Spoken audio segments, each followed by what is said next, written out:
하나님의 말씀은 로마서 15장 5절입니다.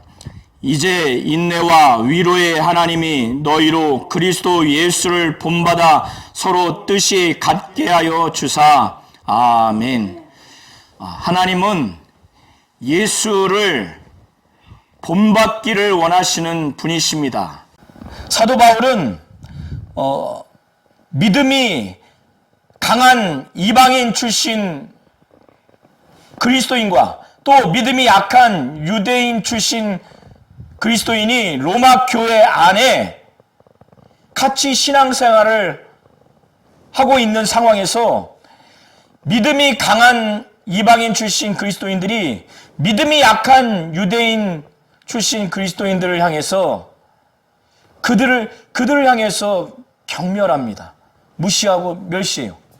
이들의 차이는 그리스도 예수를 믿는 믿음으로 말미암아 구원을 얻는 그 믿음에 있어서는 아무런 차이가 없습니다.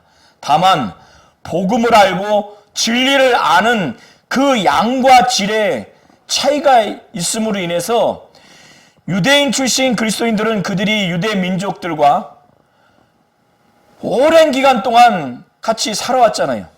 율법하에서 유대교의 신앙생활을 아주 대대손손 그렇게 해왔어요.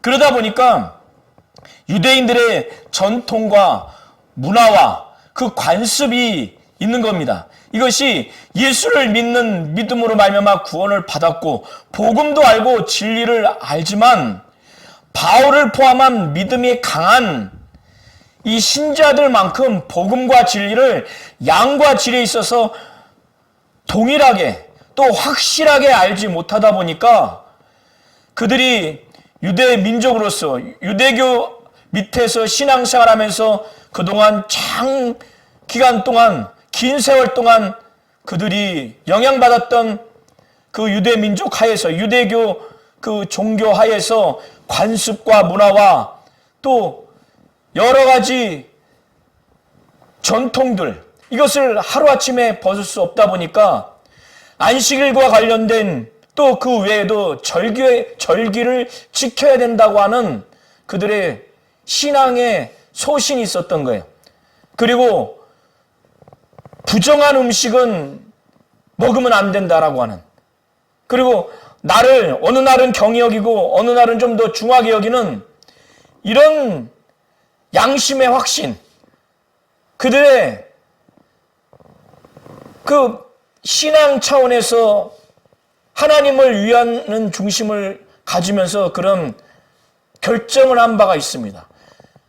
그런데 바울을 포함해서 믿음이 강한 이방인 출신 그리스도인들이 볼 때 바울은 그들을 받아들이고 감당하지만 지금 로마 교회 안에 있는 믿음이 강한 이방인 출신 그리스도인들은 그를 무시해요.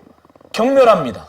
저렇게 복음을 알고 진리를 정말 안다면 음식 문제에 꺼리낄 필요가 없는데, 그리고 안식일과 여러 절기를 그렇게 지킬 필요가 없는데, 또 이날과 저날 중에서 어느 날을 중하게 여기는 그렇게 할 필요가 없는데 왜 저렇게 얽매일까?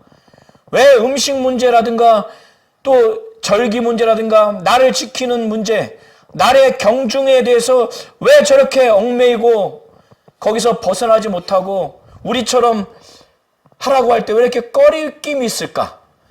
이런 걸 보면서 무시하고 또 경멸하는 이런 지경에까지 이르게 됐어요.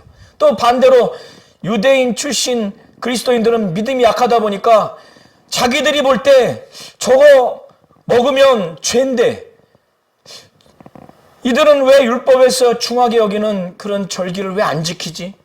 왜 나를 똑같이 여기지? 중요한 날이 분명히 있는데 그렇게 방자하게 보이는 거예요. 너무 차이롭게 보이는 거예요. 저게 지금 하나님 뜻대로 하는 건가? 그래서 비판을 합니다. 이렇게 되니까 사도 바울은 먼저는 믿음이 강한 이방인 출신 그리스도인들에게, 이들이 믿음이 강하니까 복음을 알고 진리를 먼저 안 자들이니까 이들이 좀 더 성숙하고 성장한 신앙과 믿음을 갖고 있으니까 이들을 향해서 먼저 이것을 해결해야 되겠다라고 해서 이들에게 먼저 권면을 합니다. 양쪽이 지금 갈등과 분열이 있으니까. 그래서 바울도 믿음이 강한 자예요. 그래서 이방인 출신 그리스도인들에게 믿음이 강한 우리가 믿음이 약한 자의 그 약함을, 그 약점을 감당하자. 감당해라. 그리고 자기를 기쁘게 하지 마라. 믿음이 약한 자의 그 약점이 뭡니까?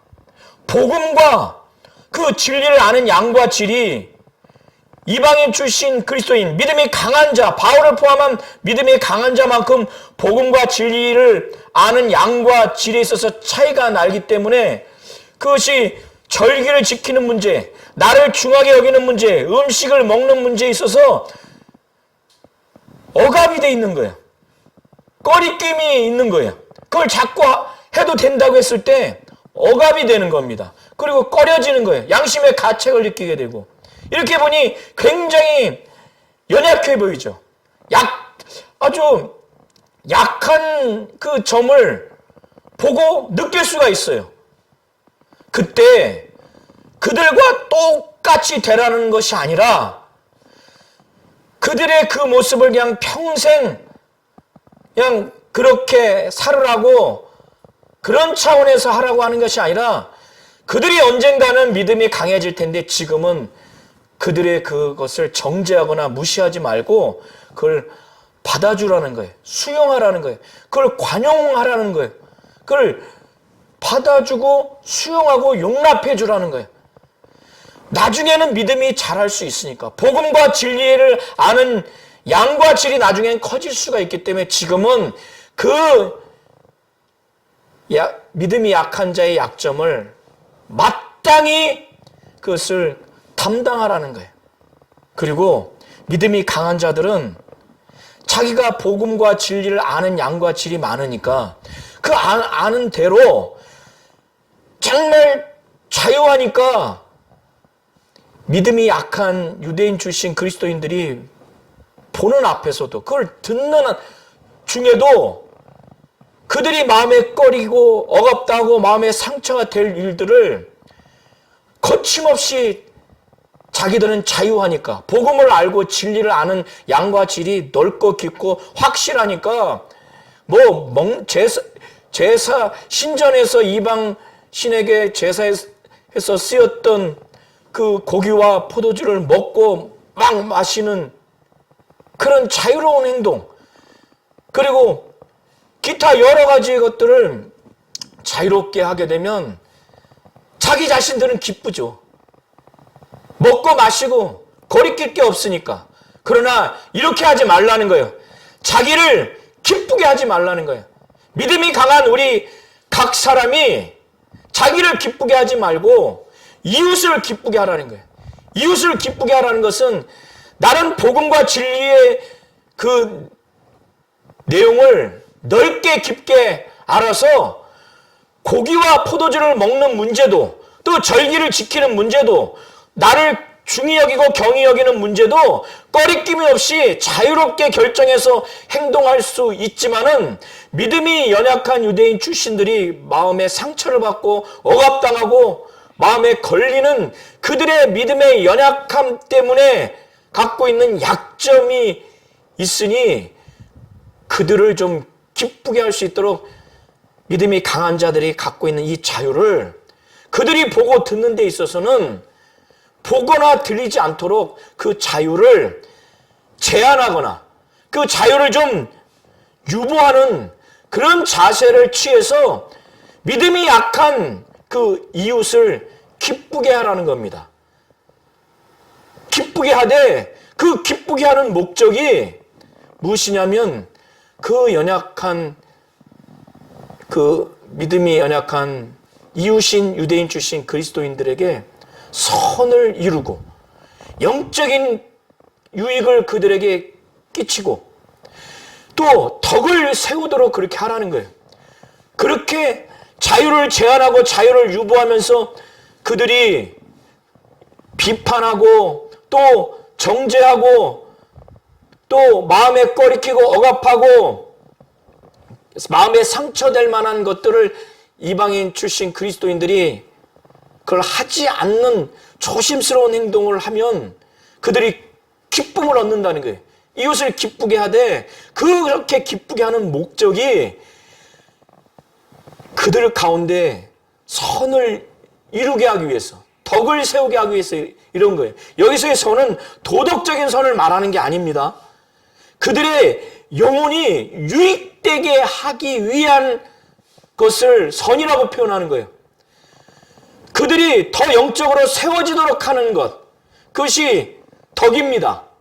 그래서 사도 바울은 선을 이루고 덕을 세우라고 하는 이것은 그들이 영적으로 유익하도록, 그래서 그들이 영적으로 든든히 세우도록 하는 그 목적을 위해서, 그들을 위해서 기쁘게 그렇게 하라는 거예요. 이렇게 사도 바울이 호소하면서 담대하게 강력하게 이렇게 권면하는 그 이유가 그리스도께서도 자기를 기쁘시게 하지 아니했다는 거예요. 하물며 심지어 그리스도께서도 자기를 기쁘시게 하지 않았다는 거예요. 그리스도가 얼마나 강한 분이십니까? 그처럼 강하신 분이 어디 있어요? 그러나 자기를 위해서, 자기의 기쁨을 위해서 거침없이 살아오지 않고 하나님의 기쁨을 위해서, 하나님의 영광을 위해서, 죄가 많은 인간의 그 죄악이 아주 심할 때 그들을 사랑해서, 그들을 구원하기 위해서, 그들을 위해서, 그들의 진정한 구원의 기쁨을 위해서 그리스도는 자기를 기쁘게 하지 않았다는 거예요. 그 자기를 기쁘게 하지 않았던 그 명확한 근거에 대해서 사도 바울은 시편 69편 9절의 말씀을 인용하면서 그리스도도 자기를 기쁘시게 하지 아니했다는 것을 확실히 증거하고 있습니다. 시편 69편 9절의 내용은 그 후반부인데, 주의 집을 위하는 열성이 나를 삼키고 주를 비방하는 비방이 내게 미쳤나이다. 여기서 시편 저자는 다윗인데, 다윗이 지금 다윗을 핍박하는 사람들로 인해서 너무너무 고통스러운 거예요. 하나님을 욕하는 그런 무리들이 그 하나님을 비방하는 비방을 가지고 다윗을 지금 비방하는 거예요. 그래서 자신의 상황이 얼마나 정말 처참하고 괴로우냐. 8절에 나의 형제에게는 내가 객이 됐다는 거예요. 나의 형제마저도 나를 객처럼 대한다는 거예요. 나의 어머니 자녀에게는 낯선 사람이 됐다는, 이런 상황까지 됐어요. 자기의 형제도, 자기의 어머니의 자녀들마저도 자기를 대하기를 객처럼, 낯선 사람처럼 대할 정도로 자기가 지금 이렇게 비방과 핍박을 받는 이런 상황인데, 이렇게 비방과 핍박을 받는 근본 원인은 하나님을 욕을 하는 그 무리들의 그 욕이 하나님을 위해서 사는 다윗에게 그대로 고스란히 임한 거예요. 그래서 다윗이 시편 69편 9절 후반부에 고백하기를 주를 비방하는 비방이, 여기서 주는 하나님을 말하는 겁니다. 하나님을 비방하는 비방이 내게, 다윗에게 미쳤다는 거예요. 주님을 위해서 내가 신앙생활을 하다 보니까 자신에게 미쳤다는 거예요. 이것이 다윗 자신의 지금 현재 상황을 고백하는 내용이자, 다윗이 먼 훗날 메시아 그리스도, 바로 예수가 하나님을 위해서 공생의 사역을 하는 동안 하나님을 욕하는 무리들이, 하나님을 향해서 욕하는 그 비방이 그리스도 예수께 미쳤다는 미치겠다는, 미칠 것이라고 하는 그 예언의 내용까지 중복적으로 담겨 있는 겁니다. 그래서 사도 바울은 이렇게 해석을 해서 로마서 15장 3절의 후반부에 이렇게 권면의 말씀을 증거하는 겁니다. 그리스도께서도 자기를 기쁘게 하지 아니하셨나니, 아니하셨다는 내용이 어디에 기록되어 있냐면, 기록된 바 주를 비방하는 자들의 비방이 내게 미쳤나이다 함과 똑같다는 거예요. 그러니까 그리스도께서도 이렇게 자기를 위해서 살지 아니하였으니, 시편 69편 9절에 기록된 것처럼 주를 비방하는 비방이 내게 미쳤나이다. 하나님을 향해서 욕하는 사람들의 그 비방이 그리스도께 미쳤다 이거예요.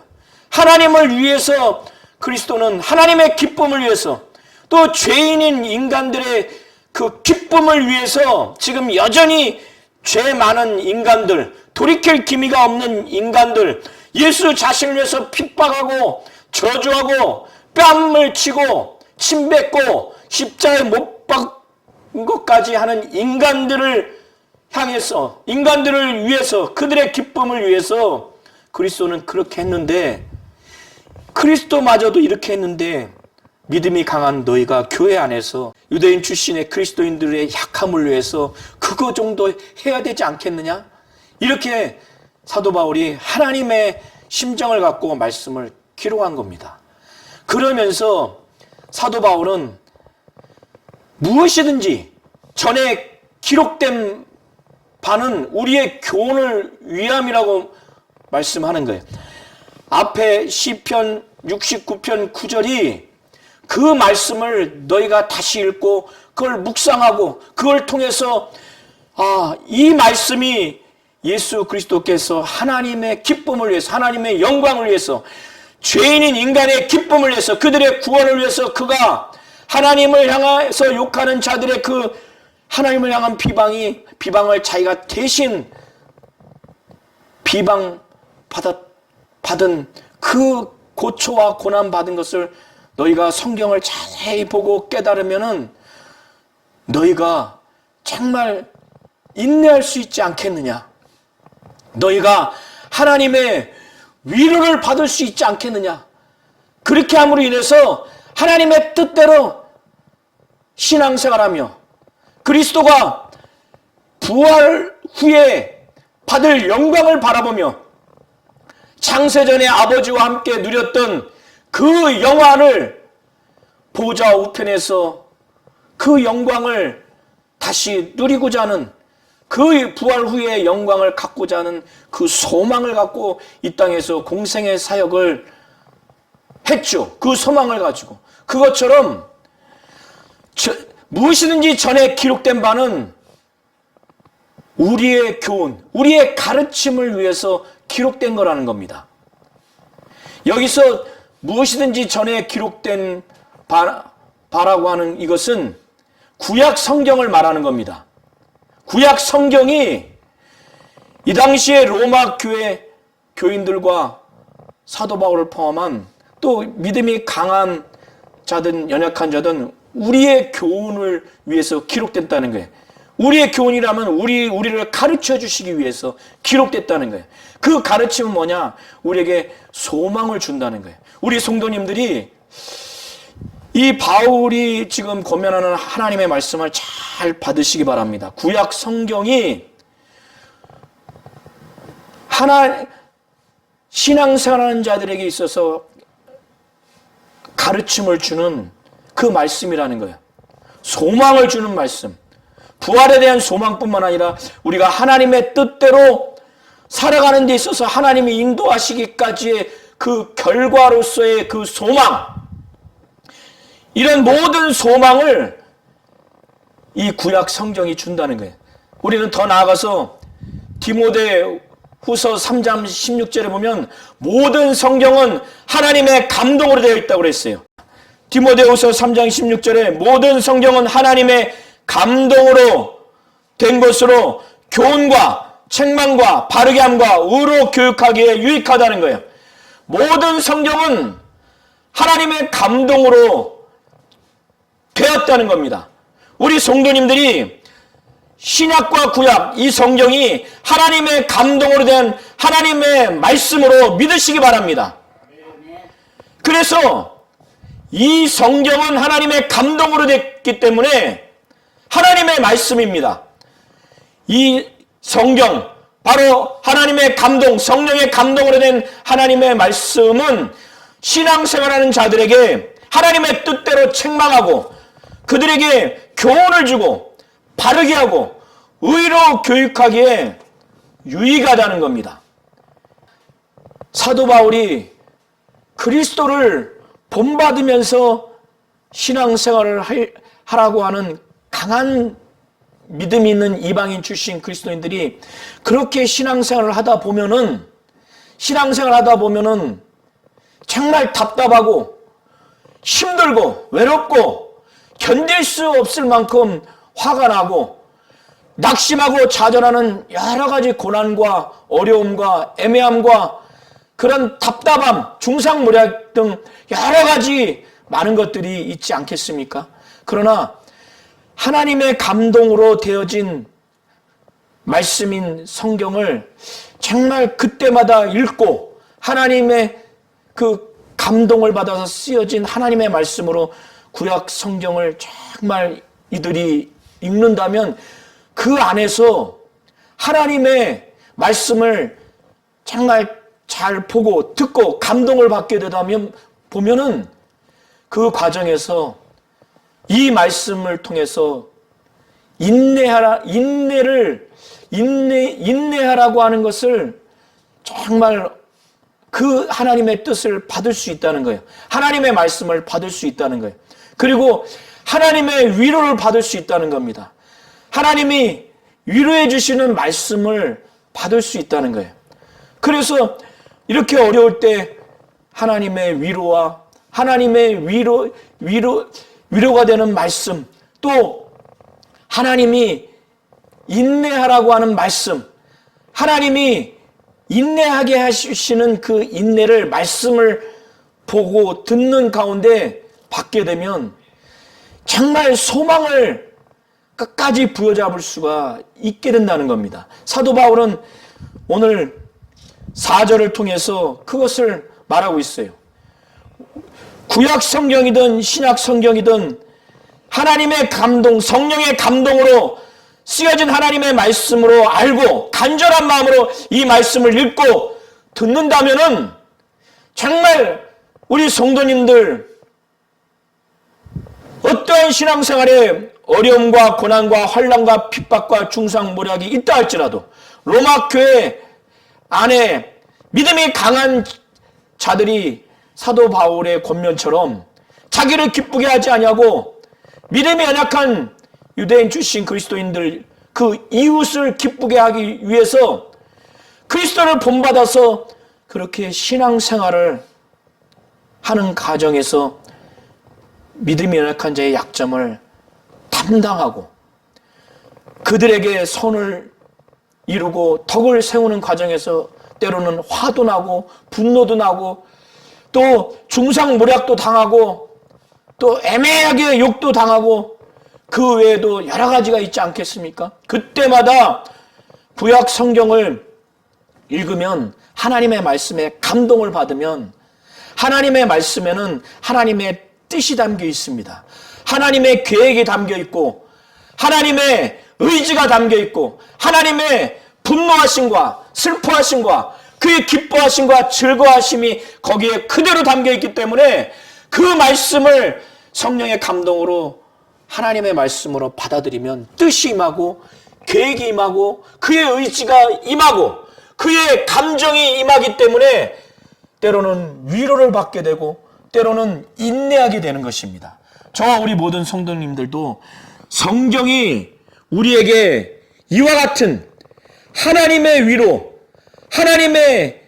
하나님의 우리에게 인내할 수 있도록 이 말씀을 통해서 우리에게 주신다는 것을 믿으시고 이러한 인내와 이러한 위로를 통해서 하나님이 어떤 일을 뜻하셨을 때 그 결과에까지, 그 결과로서의 소망을 끝까지 우리가 부여잡을 수 있는 겁니다. 그 원천이 성경이라는 거예요.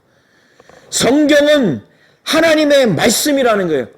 그래서 하나님의 말씀이 우리에게 위로가 되고 인내를 준다는 것은 하나님이 우리에게 위로를 준다는 거예요. 하나님이 우리에게 인내를 준다는 겁니다. 그래서 우리에게 소망을 주신다는 거예요. 그래서 사도 바울은 표현하기를 5절에 이제 인내와 위로의 하나님이 이렇게 그리스도 예수를 본받아서 신앙생활을 하려고 견디면서 고난과 핍박과 중상모략과 어떤 어려움도 그렇게 신앙생활을 하려고 작정하는 그들에게 하나님은 그들에게 인내할 수 있도록 해주시는 인내의 하나님이라는 겁니다. 또 좌절하고 낙심하고 넘어질 수밖에 없던 그들에게 가장 큰 위로를 주시는, 유일하게 위로를 주시는 분이 하나님이시기에 위로의 하나님이라는 거예요. 인내와 위로의 하나님이 너희로 그리스도 예수를 본받아서 서로 뜻이 같게 하여 주사, 이렇게 기도하는 거예요. 지금 그런 상황이 아니니까 믿음이 강한 이방인 출신 그리스도인들과 믿음이 약한 유대인 출신 그리스도인들, 이들을 향해서 위로의 하나님, 인내의 하나님이 너희들을 정말 그리스도 예수를 본받아서 신앙생활을 좀 하도록 만들어줬으면 좋겠다. 이렇게 그리스도 예수를 본받는다고 하는 것은 예수의 마음을 품으면서 신앙생활을 하려고 하는 모습이에요. 빌립보서 2장 5절부터 8절을 보시면 빌립보 교회 안에도 이런 문제가 있어요. 한 마음이 되지 못하고 한 뜻이 되지 못하고, 그때 사도 바울은 그 모든 상황 하에서 어떻게 이것을 해결하느냐? 너희 안에 이 마음을 품어라. 한 마음과 한 뜻이 되지 아니하고 겸손하지 못하고 교만하니까 이건 다른 마음으로는 도무지 안 된다. 한 마음과 한 뜻이 안 된다. 이 교만에서 벗어날 수가 없다. 겸손할 수가 없다. 인간의 마음으로는 안 되기 때문에. 그래서 그리스도 예수의 마음을 품으라는 거야. 품어라. 그 예수의 마음이 어떤 마음이냐? 그는 근본 하나님의 본체시고 하나님과 동등되지만 동등될 것으로 여기지 아니하고 자기를 비워서 종의 형체로 사람으로 오셔서 죽기까지 복종하셨다는 거예요. 그래서 하나님이 그를 죽은 자 가운데 살리셔서 모든 이름 위에 뛰어난 이름을 주사 하늘에 있는 자들, 땅 안에 있는 자들이 그 이름 앞에 다 무릎 꿇어서 그리스도 예수를 주라 해서 하나님 아버지께 영광 돌리도록 그렇게 했다라고 빌립보서 2장 5절부터 11절에 그렇게 기록하고 있습니다. 예수의 마음을 품는 것이 그리스도 예수를 본받는 거예요. 예수를 깊이 생각하는 겁니다. 예수의 장성한 분량에까지 이루고자 그렇게 하는 것이 그리스도 예수를 본받는 거예요. 예수를 바라보는 것이 그리스도 예수를 본받는 겁니다. 그의 마음, 그의 생각, 그의 말씀, 그의 행하심을 어떻게든지 성령을 의지해서 쫓아가려고 하는 것이 그리스도 예수를 본받는 것입니다. 사도 바울은 로마 교회 안에 이렇게 분쟁이 있고 비판하고 멸시하는 이런 상황에서 이들이 정말 위로하시는 하나님, 이들을 인내케 하시는 하나님이, 그 하나님이 너희들을 제발 좀 그리스도 예수를 본받게 해서 너희들이 이렇게 마음이 갈렸는데 서로 뜻이 좀 하나가 됐으면 좋겠다. 서로 뜻이 같게 된다고 하는 것은 생각이 같다는 그런 의미입니다. 그렇게 해서 사도 바울의 그 기도와 소원함은 이렇게 되면은 어떻게 됩니까? 우리 성도님들이 우리 교회 안에서 또 가정 안에서 사람은 쌍둥이라 할지라도 뜻이 다르고 생각이 다르고 마음이 다릅니다. 아무리 뜨겁게 만났던 부부 사이라 할지라도 또 부모 자식 간이라 할지라도 생각과 마음이 뜻이 달라요. 어떻게 한 마음과 한 입이 되고 한 뜻이 될 수 있을까요? 그것은 사도 바울의 기도의 그 중요한 내용처럼 그리스도 예수를 본받으려고 모두가 그렇게 결단할 때, 그리스도 예수를 본받는다고 하는 것은 예수의 마음을 품고 예수를 깊이 생각하고 예수를 바라보려고 하고 예수의 장성한 분야에까지 이르려고 하는, 정말 그리스도 예수를 본받으려고 할 때 예수의 마음과 생각과 그의 말씀과 행하심을 막 품고 그렇게 말하려고 행하려고 하고 생각하려고 하고 이와 같이 본받으려고 할 때 누구로 인해서 한 마음과 한 뜻과 한 입이 될까요? 예수 때문에. 사도 바울은 이렇게 지금 갈린 로마 교회에 다른 게 방법이 없다. 기도하는 내용의 핵심이 그리스도 예수를 본받아 이들이 정말 뜻이 같게 해달라고 하나님께 기도하는 거예요. 이렇게 되면 뜻도 하나가 되고 마음도 하나가 되고 입도 하나가 되겠죠. 이런 상태가 돼서 하나님, 그 주 예수 그리스도의 아버지께 영광을 돌리게 하려 하노라. 사도 바울은 그게 소원인 거예요. 이게 소원인 겁니다. 그리고 난 다음에 그러므로 그리스도께서 우리를 받아서 하나님께 영광을 돌린 것처럼 예수께서는 우리가 죄인 되었을 때 우리가 인간이, 죄 많은 인간이 예수를 대적했을 때, 창을 찔렀을 때, 침 뱉고 뺨을 쳤을 때, 무시했을 때, 저주했을 그때 그리스도 예수는 죄 많은 인간을 받아주셨어요. 그게 얼마나 무한한 사랑인지 아십니까? 얼마나 참으신 거 아십니까? 인간이 아무리 인자하다 할지라도 그리스도 예수만큼 할 수가 없어요. 한 사람이라도 평생 그렇게 한다면 누가 그 사람을 품을 수 있겠습니까? 그를 누가 받을 수 있겠습니까? 그리스도는 한 사람이 아니에요. 100명이 아니에요. 전 인류를 다 받아버렸어요. 받아들였습니다. 뜨겁게 사랑하는 마음으로, 사랑할 수 없는 그런 죄 많은 인간들의 자세와 태도와 중심이 있는 상태에서 뜨거운 사랑으로 받아들였어요. 받아들인 다음에 이들을 받은 다음에 하나님께 영광 돌렸어요. 그렇다면은 우리가 예수 그리스도보다 더 괴로운 심정입니까? 이 믿음이 강한 이방인 출신 그리스도인들이 믿음이 약한 유대인 출신 그리스도인들을 향해서 그리스도만큼 괴로운 심정입니까? 그게 아니에요. 그래서 사도 바울은 7절에 결론적으로 그러므로 그리스도께서 우리를 받아서, 죄 많은 우리를 받아서 하나님께 영광을 돌린 같이 너희가 서로 받으라는 거예요. 우리 성도님들도 교회 안에서 서로 받아들이시기 바랍니다. 가정에서도 직장에서도 이렇게 받아주시기 바랍니다. 그런 심령의 상태가 돼야, 주님과 같이 돼야 하나님께 영광 돌릴 수 있다는 거예요. 그런 상태가 돼서 모여서 교회든 가정이든 직장이든 하나님께 예배를 통하든 다른 것을 통해서 하나님께 온전히 영광 돌릴 수 있는 심령과 자세와 태도가 돼서 영광을 돌릴 수 있다는 겁니다. 이걸 잘 아셔서 그리스도 예수를 본받는 자가 되시기를 예수의 이름으로 축원합니다.